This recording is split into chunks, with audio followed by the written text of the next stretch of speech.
Hello, this is Andy with True Blue Quilt. I chose it because it was a star pattern that used a traditional 9-patch center, and I chose some fabric today from my stash. So I'm going to sew up that quilt block right now and talk a little bit about the sewing process for making a classic 9-patch star quilt. My fabric is just here off the camera. So as I look away, that's what I'm doing with my fabric over there. The star points are made from half square triangles, so I need to get started sewing those pieces first. And I like to use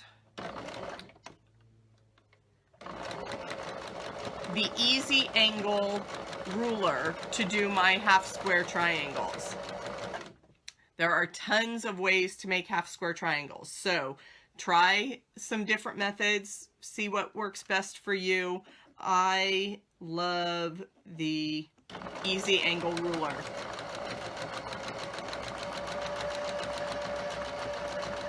One of the benefits of the easy angle ruler is that you start with your two fabrics together for your half square triangles.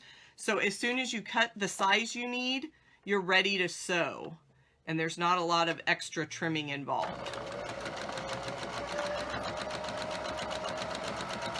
Okay, I set up my quilt blocks. I have my sewing machine set up on a desk, and so I have space here to the side of my machine. I lay out all my pieces. It keeps me very organized. It's a great way to set up your sewing space. If you don't have the advantage of a design wall, you see my design wall back here. I have a dedicated room. I took over the spare bedroom in our house.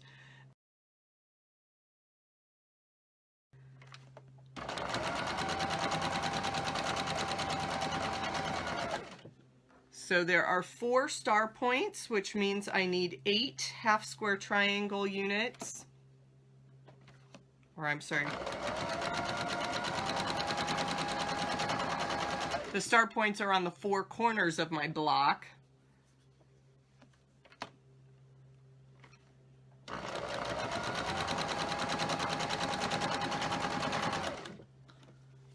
So I always keep a handy pair of snips near my sewing machine. I can take this chain piecing. I've got all my half square triangles together. I'm not going to do a lot of pressing in this video. That would mean me getting up and moving away from the camera. I don't want to be that distracting. So I chose this gray fabric from my stash.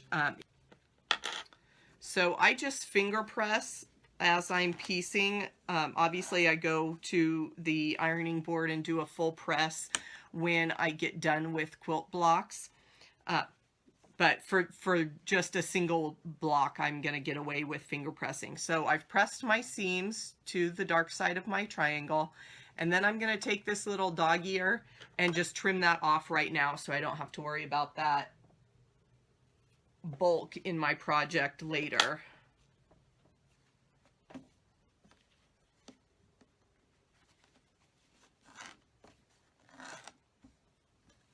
And I'm looking over at my pieces, and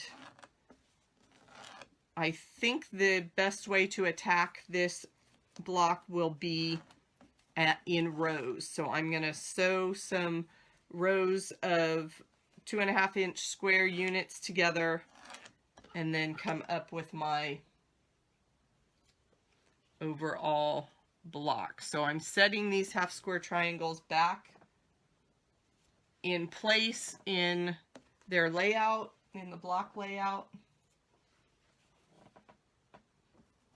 And then we will get busy sewing. I'm working on this project. I'm thinking a lot about Bonnie Hunter, the iconic scrap quilter. She blogs and is on social media as Bonnie K. Hunter, I think, and the Quiltville blog is where I first met her, and she talks a lot about chain piecing her projects and using leader enders. With this leader ender concept, you have two projects or going at once, or I'm just working on the first two rows of my quilt block. And so I put one piece through and then a piece from the second row, and now I'm going back and adding another piece to that top row. And since everything is laid out next to me, I can follow right along. And I'm keeping my scissors busy there. Quick finger presses in between. And I'll be able to show off all the fabrics here in just a second.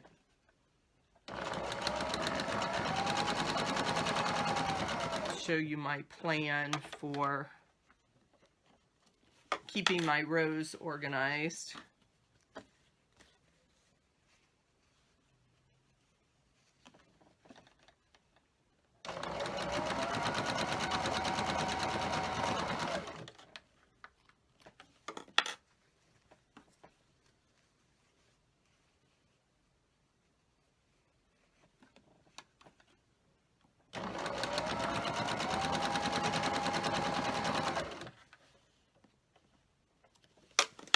A lot of times I will keep a diagram of the block near my sewing space so that I can continuously check and make sure I'm sewing the correct color pieces in the correct order. But for this one, I am just going off of memory since I planned this last night. I didn't have too much time to forget what I was doing when I came up to my sewing room.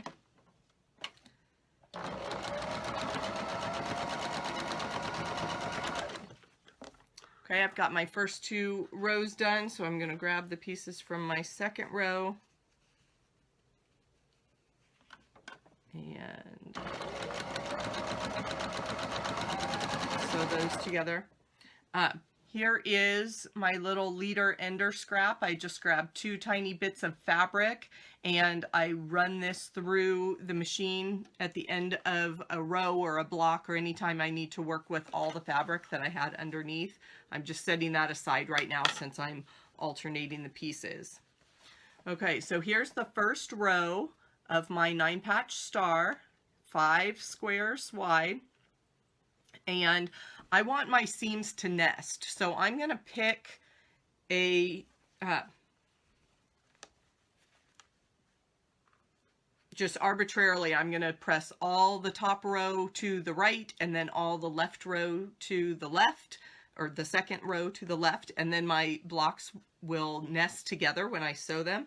So I just put a pin in the, you can almost see that little blue silk pin head there, and I put that pin facing the direction of the pressing, and I am finger pressing all these squares so that all the seams lay in the same direction. And then if I leave the pin out of the second row, that will be my reminder to go backwards across the row, and then my seams will nest.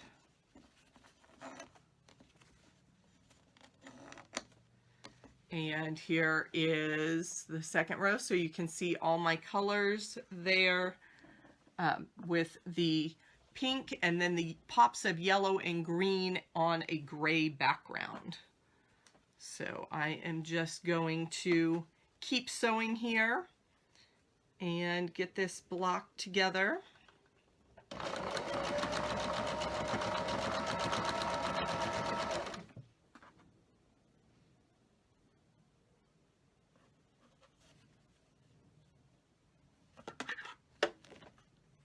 You can see me hesitate there as trying to figure out which way, if I wanted to adjust how I was piecing things together and move on to the next row. And I decided I would just finish up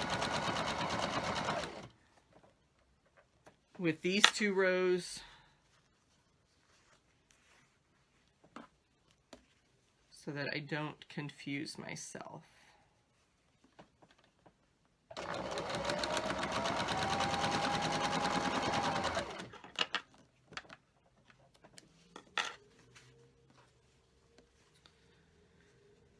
Okay, here we go with my multicolor strip there with all the bright colors in this block.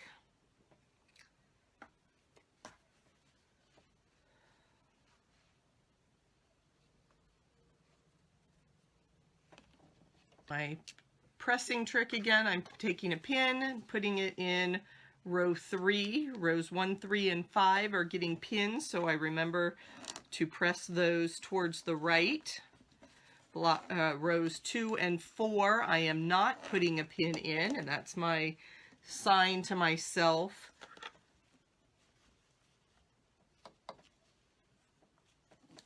for row 4 not to put a pin in and to press those to the right, so that, again, I want my seams to nest. I'm just finger pressing, running my fingernail across that seam so that it's totally flat there. And get these last couple pieces together for the final row. I appreciate you guys hanging out with me.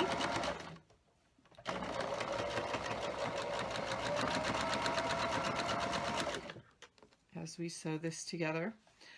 If you don't want to use a little scrap of paper for your leader ender, just grab some other units and you can plan one of Bonnie Hunter's tricks. She plans a leader ender project for the whole year, and she cuts those pieces and keeps them available by her machine so that when she needs to run it through, like I've got all the 2 halves of my last row are done together, so rather than snip the thread and start over, I'm just gonna stick another unit in there to keep that chain piecing going. So I went to my scrap bin of triangles. I keep all my binding triangles.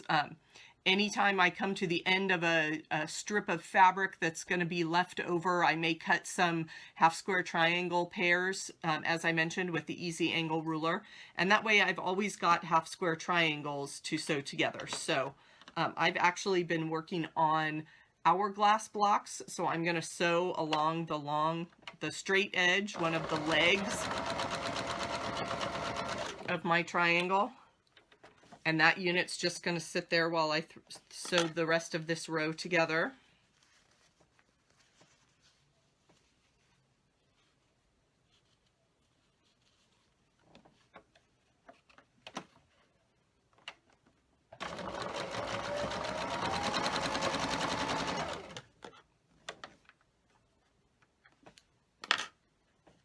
Grab another one of my leader ender triangle pairs. I'm sewing on the short side. And then in a minute I'll be able to put my hourglass unit together.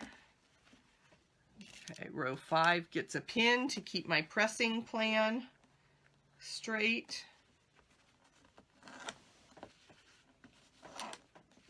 I'm pressing all the seams in the row in the same direction so that they can nest with the previous row.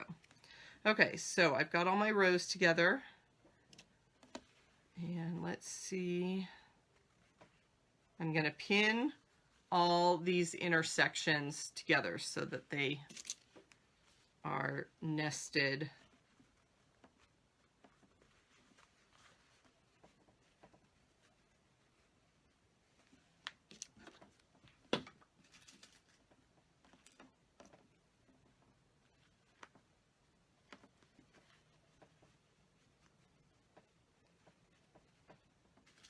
Okay, so I've got my first 2 rows pinned together. And I'm going to sew this long row.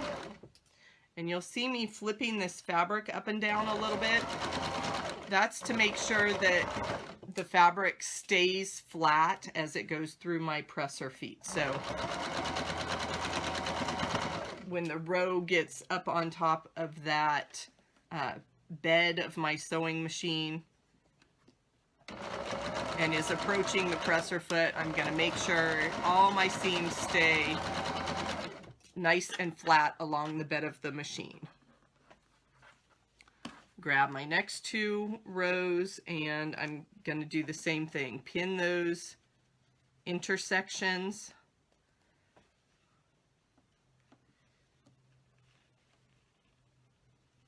Pinning is one of those things that you may think, oh, I can get by without it. You know, these strips are the exact same length. But it's that extra security. Keeps everything from shifting. And the other trick, if you are a newer quilter, is to guide your fabric all the way through the needle with your fingers. Sometimes we get to those last few stitches and it's, you know, we've been sewing a straight line, fine, just press the pedal to the metal and let her go. And then you get some wonky corner pieces. Your fabric doesn't go as straight as you had hoped it would. Sometimes it gets that mind of its own. So I'm going to guide that fabric all the way through the needle. Do my fancy little flip thing. You don't want to sew over your needle or over your pins if you can help it. If that needle comes down right on that metal pin, it could break the needle, damage your machine. Bad things could happen. That's not to say it's the end of the world if you do happen to sew over a pin. I've done it quite a few times with no bad results, but it's better to be safe than sorry is the motto for sure. Okay, so we can see the first two rows there. You've got the star points coming together with that stripe in the middle. And I will give that a little bit of a finger press so that it lays the right way. And I need this next set of rows there so I can get my block together. So I'm taking my leader ender triangles. They were sewn identically so that when I turn them upside down, I can sew on this long edge and I will end up with a 1/4 square hourglass block.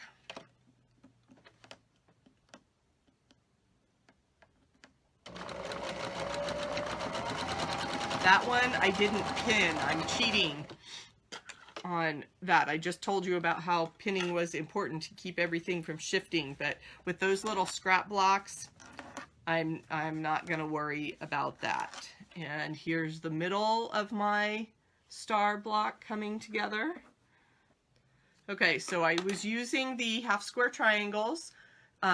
I sewed them on the short leg and put this 1/4 square triangle together. So this is going to go in my scrap bin, and I filled a shoebox with these little guys, and I'm going to have to come up with a new project. I'm thinking maybe I'll border them with some scraps and create a charity quilt for that. So that's kind of a fun side project to do.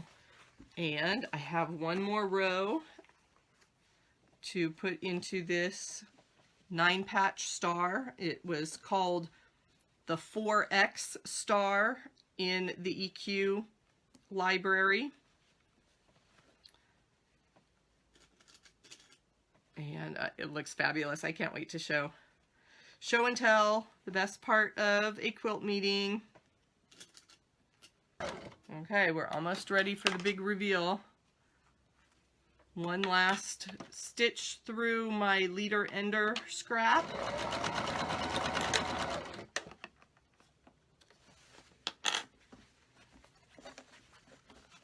Quick finger press. Move some stray threads out of the way. Ta-da! This is a 4-patch star, or 4X star. I'm just going to call it a 9-patch star. I made that 9-patch in the pink and green, some accent squares of yellow, and that gray background. I just love it. So there is your springtime scrappy block. I just went to my stash. I probably used, let's see, you know, longer strips of that main pink and gray, so maybe 1 strip each of your background and your primary star color, 2.5 inches by width of fabric, and then, you know, less than half a strip. You only need 4 squares of those other 2 fabrics. So quick and easy. Dig into your scrap bin and make a 4X star. So thanks for hanging out with me. Back for my next quilting video, and I will see you soon.